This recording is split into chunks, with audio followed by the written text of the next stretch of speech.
I wash my hands of it. And yet no matter how I wash, my hands are not clean. I'm destined to carry forever that stain of guilt, that mark of my complicity. Passover, they call it. Brother gods, I hate Jerusalem in Passover week.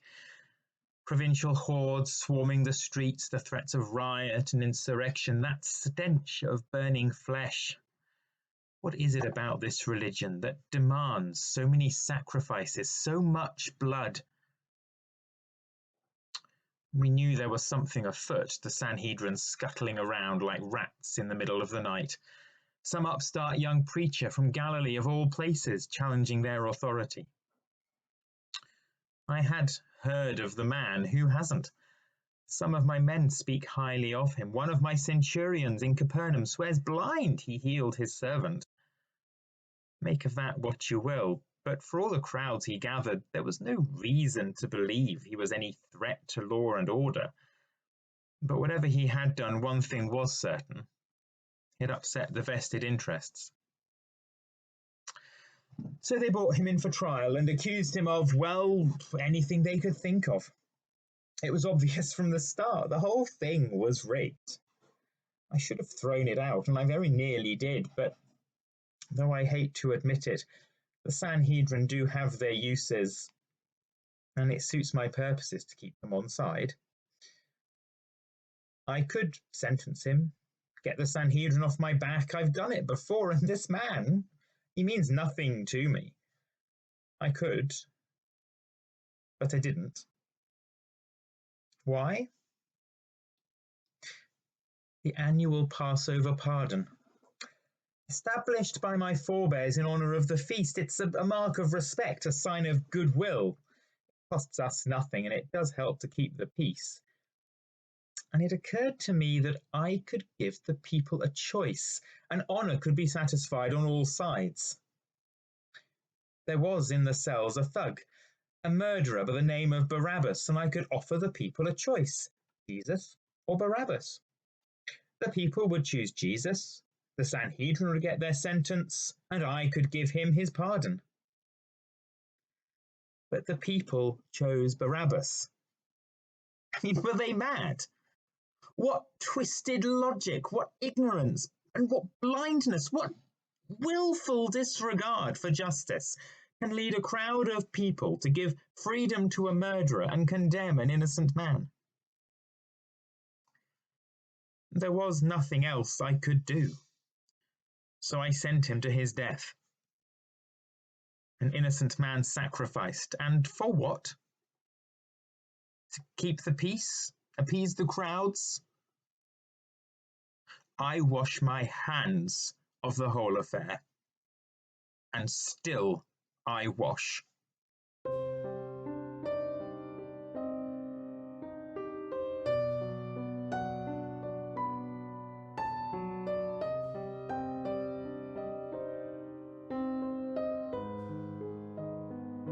It's the way the world works.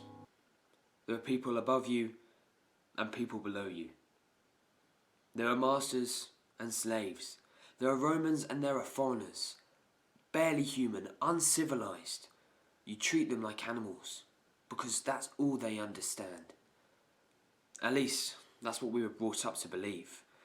Pax Romana, the Roman peace. We've brought it to the world. All you have to do is let us take over your country, pay your taxes to Rome, and we'll bring this benefits of civilization. But dare to resist, and we'll crush you anyway. And take your women and children for slaves. And how do we maintain that peace? By taking the vilest instruments of torture that mankind has ever conceived and refining them to the new heights of sadistic cruelty. If you're in the army, you know all about cruel and unjust punishment. Troops that fail in battle get decimated. 1 in 10 selected at random and slaughtered to encourage others. Treat someone like an animal and they behave like an animal. So we take out our frustration on the poor creatures who get in our way, and we reserve our cruelest punishments for the foreigners. not even soldiers are scouted. So we received the order, a Jew, a man named Jesus, some madman, calls himself King of the Jews, and he's teaching a lesson. It's been a tough week, thousands in the city for some kind of festival. All leave cancelled, long hours on duty, and there's no time for relaxation. Out in the streets, there are those in this city that would knife you in the back given half a chance. The lads in the barrack room have had a few drinks, and who can blame them? So this Jesus is brought in, stripped and tied to the pillar. Whip, thrash, flog, rap, tear, gouge. While the lashing proceeds, someone runs outside. Gets some of the wild thorns and fashions a crown. Another goes to the stable to fetch a blanket. They force a crown on his head, throw the blanket over his back, and in mockery bow down. Hail, King of the Jews. Civilization! Does it really have to be like this? Sometimes I dream of a different kind of world, one where all born are equal. A world ruled by love, but not fear. I look at the brutes in the barrack room, laughing and mocking as they mock and spit on the mutilated body of the man at their feet, and I realise it's just a dream. No one can ever be so foolish as to believe a thing like that.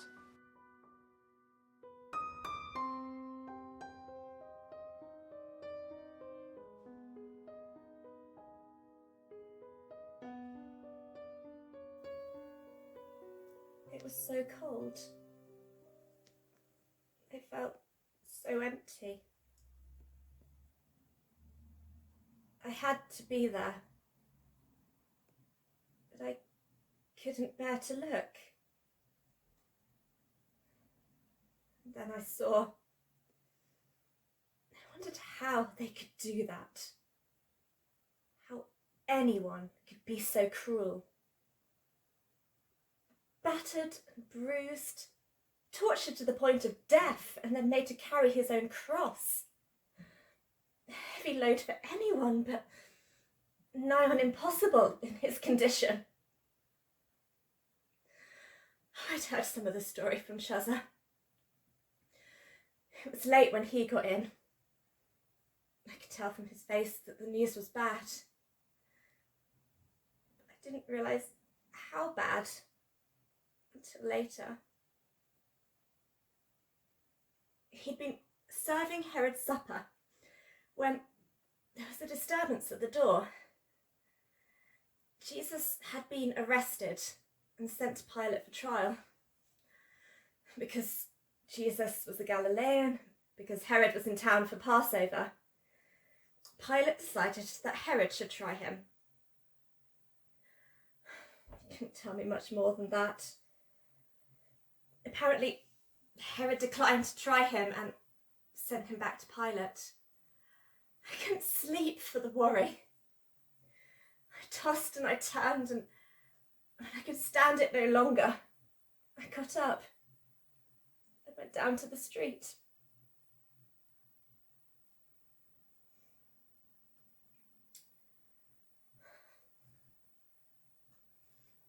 I was back in Galilee when I first met Jesus. I'd been unwell for some time. None of the court physicians could do anything for me. So I carried on, trying to ignore the pain. My body weak with the struggle. In the marketplace, a large crowd had gathered to listen to a visiting preacher. Not particularly unusual, but I needed a rest. It was a warm, sunny day, so I stopped for a while. My eyelids felt heavy. I could feel myself falling asleep. When suddenly, I sensed him alongside me, speaking directly to me. Come to me, all you who are weary and heavy laden, and I will give you rest. I looked up, expecting to see him directly beside me, but he was still at the front of the crowd. Weary and heavy laden. That was me. As though in some sort of dream, I made my way to the front of the crowd, and when I got there, it was like he'd been expecting me. He laid his hands upon me. I felt this strange sensation and intense heat pulsing through my body, and I knew at once that I was healed. Chester works long hours at the palace. That means I don't get to see him as often as I like. But my loneliness became my opportunity. There was this group of people that travelled around with Jesus, and it seemed only natural that, in time, I should become part of that group, following him when he was in the area and using some of my money to support them. He always had time for everyone, even when the crowds pressed in on all sides, jostling, begging for healing. But there were times when he needed to be alone to pray. And he prayed with such urgency and intensity, as though he carried the weight of the world of problems on his shoulders.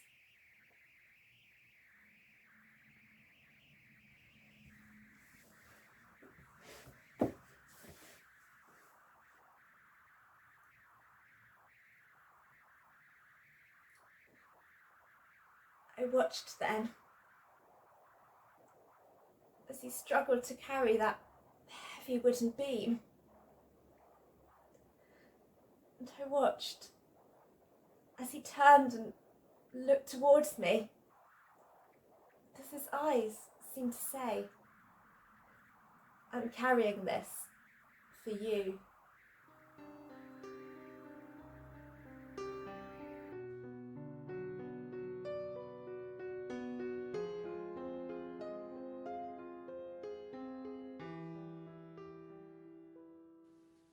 Why did I come here? I like to think it was the fulfillment of a lifelong ambition, a desire to fulfill the command to make a pilgrimage to Jerusalem. How can we sing the Lord's song in a strange land? If I forget you, Jerusalem, may my hand wither. But each year, as I celebrated Passover back in Cyrene, I vowed to myself that next year I would celebrate in Jerusalem. But that was more a pious hope than a statement of intent.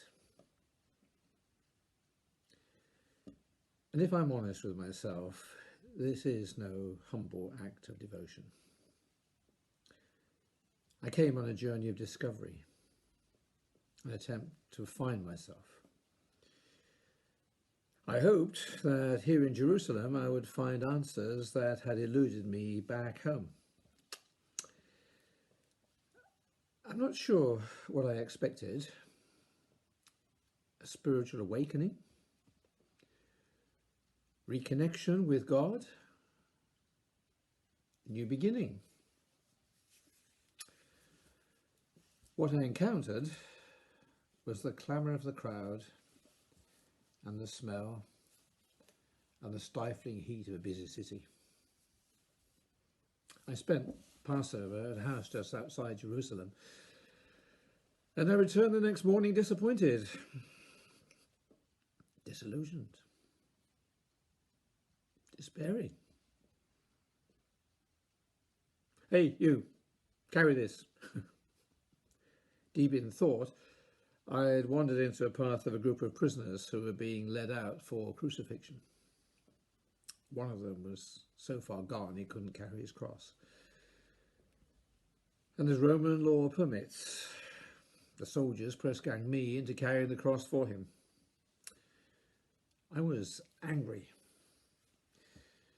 and annoyed at letting myself get into that situation. Walking through the streets, it seemed that the crowds were much bigger than usual. This prisoner was evidently well known and clearly evoked strong emotions in people. Some were weeping uncontrollably. Others mocked him and poured scorn. Walking there beside him, it seemed that their taunts were directed at me. I felt shamed and humiliated. I wanted to cry out that I was innocent. And then I picked up words.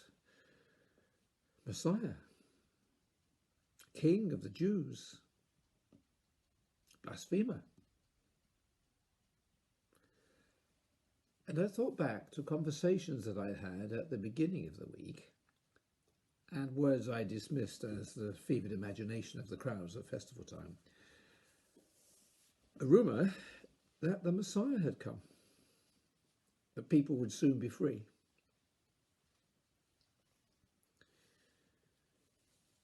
I looked across at the figure of the God-forsaken man there next to me. Could anyone believe that this was the Messiah? There was nothing stately or majestic about him. It wasn't even particularly attractive. And yet there was a stillness, a dignified silence about him. And through his pain, I saw sorrow, grief, pity for those who persecuted him. We arrived at the place appointed for the crucifixion. With a sigh of relief, I dropped the cross down on the ground. I had no desire to stay. There was nothing to keep me there.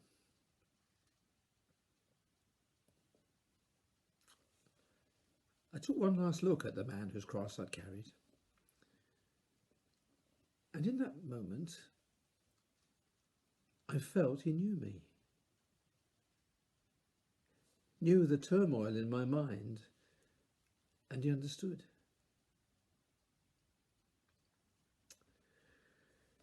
There was nothing that I could do for him. I turned and I walked away. Still in confusion, still not sure why I was there, but with a new thought in my mind. That in carrying this man's cross, I had looked beyond myself. And through him, something stirred within me. Nothing more than the faintest glimmer, but the possibility, nonetheless, of a new beginning.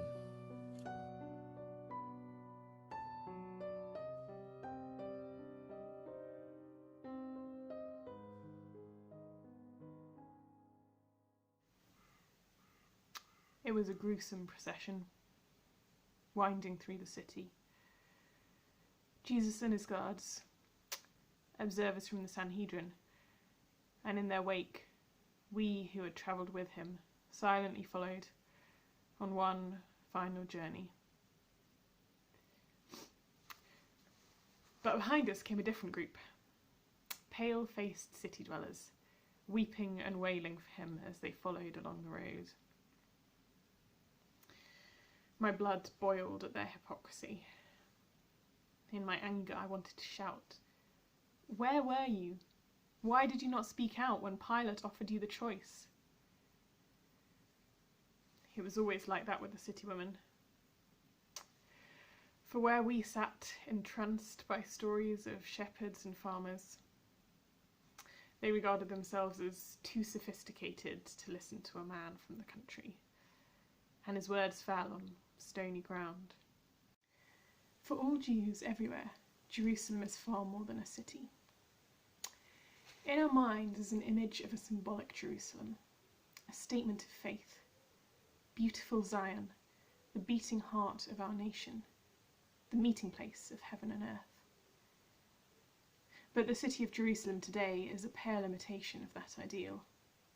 A city built to the glory of man, where the trappings of religion mean more than simple faith. Jerusalem, Jerusalem, how often I have longed to gather your children together, as a hen gathers her chicks under her wings, and you were not willing. I'd made the journey many times before, as a child with my parents, and later with Jesus and his followers. A pilgrimage to celebrate the Passover in the city that should mean so much. But this time it seemed different. Jesus was tense. He talked about dying. There was a sense of grim foreboding as we approached. And in our hearts we knew that this would be a decisive visit. Word got around that the Messiah was coming, and hundreds of people lined the streets, shouting and waving palm branches. When we entered through the gate, we must have seemed a motley bunch to the sophisticated city dwellers, and the people stared at us because our skin is darker, burnt by the rays of the sun. There would be no repeat of that triumphal entry. The crowds dispersed, and for the rest of the week ignored us. With heavy footsteps, we processed from the city, the women continuing their wailing. And just as I thought I could stand it no longer, he turned. Do not weep for me, daughters of Jerusalem. Weep for yourselves and for your children. Fighting for breath, he continued. The time will come when you will say, blessed are the childless women, the wombs that never bore, the breasts that never nursed. And they will say to the mountains, fall on us, and to the hills, cover us. For if people do these things when the tree is green, what will happen when it is dry? And in my pain and grief, memories flashed before me of the times we'd spent together. Times when he'd comforted, times when he'd challenged, times when he'd rebuked. And I began to realise that everything he had said and everything he had done was preparing us for this moment when our faith and our trust would be tested to the limit.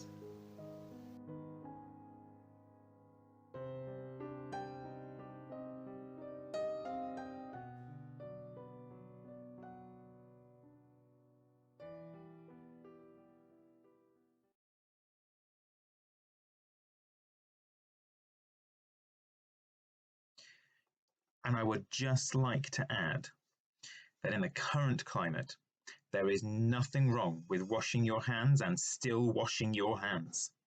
Wash, wash, wash, wash, wash. Super. Stay home, stay safe. Happy Easter!